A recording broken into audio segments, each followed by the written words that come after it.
அற்புதங்களை அதிசயங்களை செய்கிறவன், வாக்கு வல்லமை நிறைந்தவன், பரிசுத்த ஆவியினாலே நிறைந்தவன், தேவ வார்த்தையினாலே நிறைந்தவன், தேவனுடைய கூட நடந்து அந்த அனுபவத்தால் நிறைந்த இந்த பேதுரு வந்தால் மாத்திரம்தான் செசரியா பட்டணத்திலே ஊழியம் சரியாக செய்ய முடியும் என்பதை ஆண்டவர் அறிந்திருந்தபடியினாலே கொர்நேலியுவை பார்த்து சொல்ல, கொர்நேலியுவே, அங்கே ஒருவன் ஜெபம் பண்ணி கொண்டிருக்கிறான், நீ அவனை கூப்பிடு, அவன் வந்து நீ செய்ய வேண்டியதை உனக்கு சொல்லுவான் என்று கர்த்தருடைய வார்த்தை சொல்லுகிறார். எதை சொல்லுகிறார்? வசனம் சொல்லுகிறது, 10ஆம் அதிகாரம்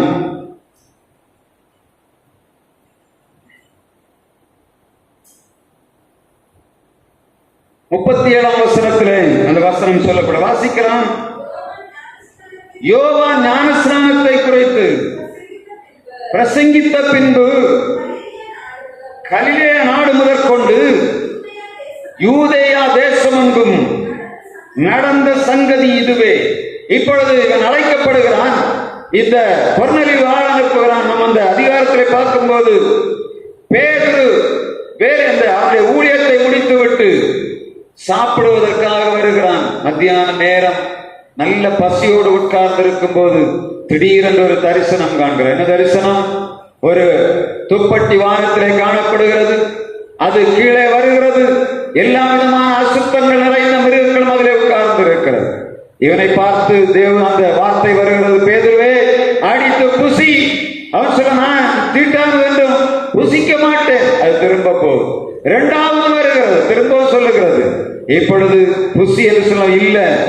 அப்புறம் வார்த்தை, ஒரு தேவன் சுத்தமாய் எண்ணினவைகளை நீ தீட்டாக எண்ணாதே என்று சொல்லி தரிசனத்தை கண்டு கொண்டிருக்கும் போது யோப்பா பட்டணத்துக்கு அனுப்பப்பட்ட செசரியாவில் அனுப்பப்பட்ட ஜனங்கள் வந்து நிற்கிறார்கள். இவர்கள் வந்து தட்டி கொண்டிருக்கிறார்கள். ஆண்டவர் சொல்லுகிறார், இதோ அங்கிருந்து செசரியா பட்டணத்திலிருந்து உன்னை தேடி ஆட்கள் வந்திருக்கிறார்கள், நீ போய் அவனை பார் என்று சொல்லுகிறார். இப்பொழுது அவர்கள் போய் பார்க்கும் போது இவர்கள் வேற ஆளு, யூதர்கள் இல்லை. ஆனால் ஆண்டவர் சொல்லுகிறார், நீ இவர்களோடு போ என்று சொல்லுகிறார். இங்கே பேதுரு அவர்களை கூட்டி உட்கார வைத்து அன்றைக்கு அவர்களுக்கு உபசரணை செய்துவிட்டு மறுநாள் புறப்பட்டு போகிறான். மறுநாள் புறப்பட்டு போய் அதற்கு அடுத்த நாளிலே செசரியாவுக்கு போகிறான்.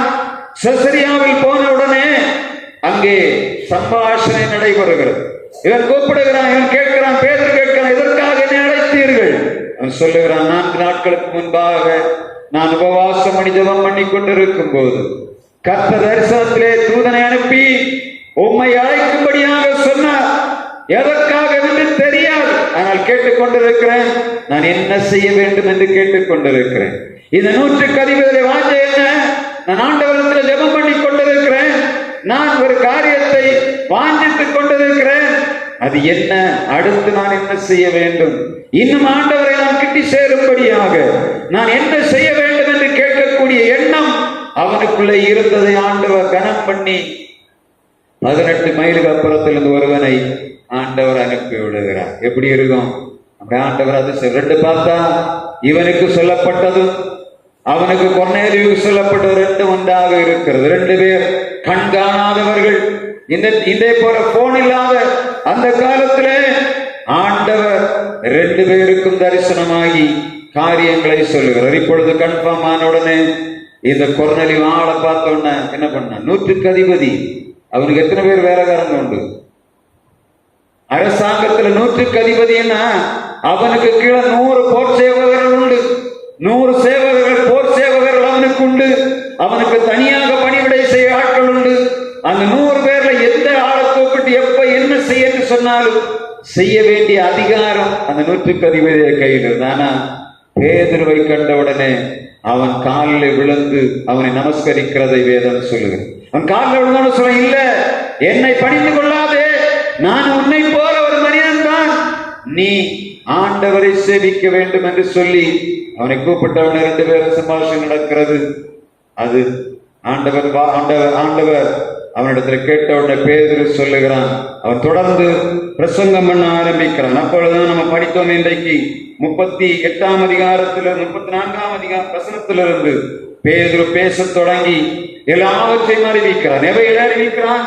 இயேசு இந்த உலகத்திலே அனுப்பப்பட்டார், பிதாவானவர் அவரை பரிசுத்தாவியினாலும் வல்லமையினாலும் நிரப்பினார். அவர் பிசாசு பிடியிலாக்கப்பட்ட ஜனங்களை விடுதலையாக்கும்படியாக சுற்றி நடந்தார். இந்த நன்மை செய்கிறவராக சுற்றி நடந்தார் என்று சொல்லி அவர் பிரசன்னம் பண்ணிக்கொண்டே வருகிறார்.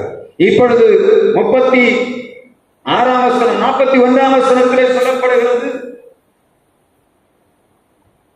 10ஆம் அதிகாரம் 41ஆம் வசனம், ஆயினும் எல்லா ஜனங்களுக்கும் பிரத்யட்சமாகும்படி செய்யாமல் அவர் மரித்தோர் எழுந்த பின்பு அவரோடு புசித்து குடித்தவர்களும் தேவனால் முன்பு நியமிக்கப்பட்ட சாட்சிகளும் ஆகிய எங்களுக்கு பிரத்யட்சமானார்.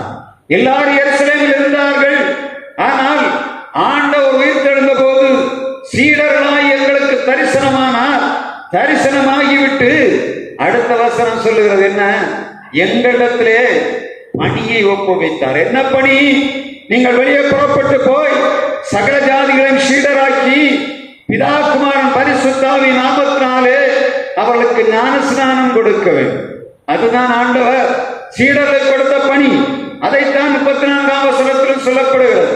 இந்த யோவான் ஸ்நாகன் முதற்கொண்டு என்ன இந்த ஞானஸ்நானம் அறிவிக்கப்படுகிறார். அவன் வந்து கூப்பிடுகிறான். யாரு?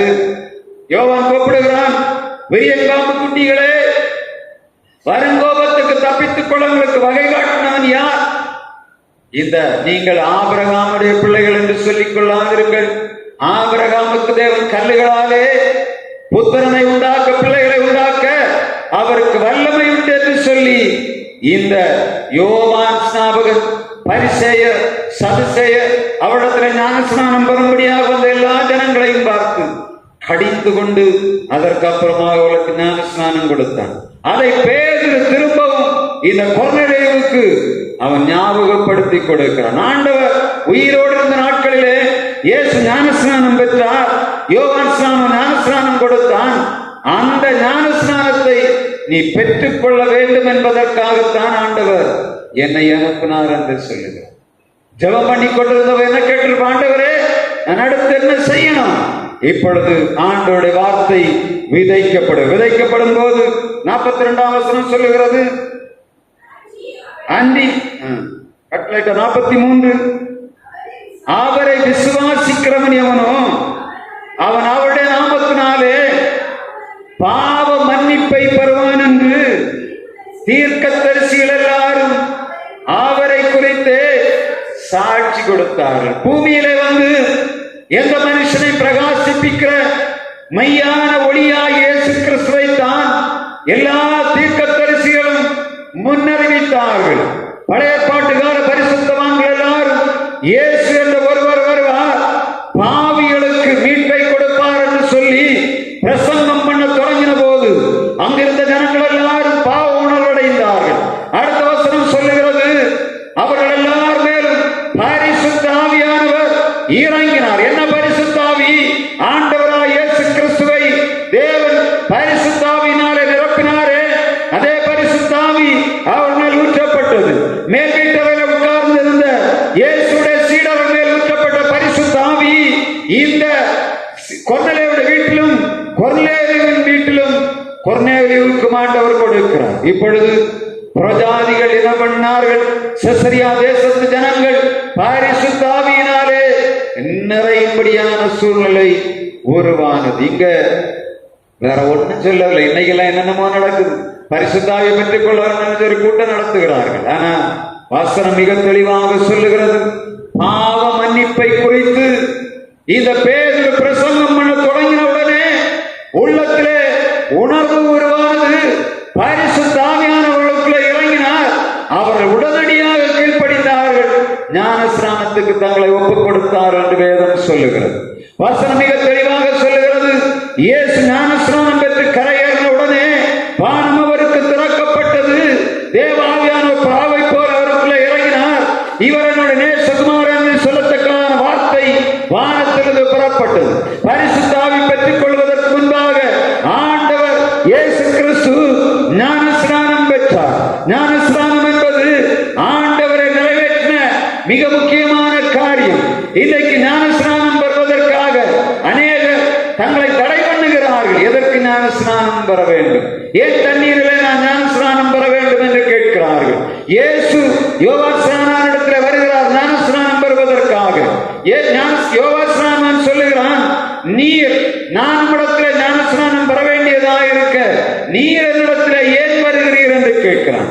அப்பொழுது இயேசு சொல்லுகிறார், இப்படியே எல்லா நீதியையும் நிறைவேற்றுவது நமக்கு ஏற்றதா இருக்கிறது. மத்தேயு 3ஆம் அதிகாரம் 15ஆம் வசனத்தில் இயேசு யோவான் ஸ்நானனை பார்த்து சொல்லுகிறார்.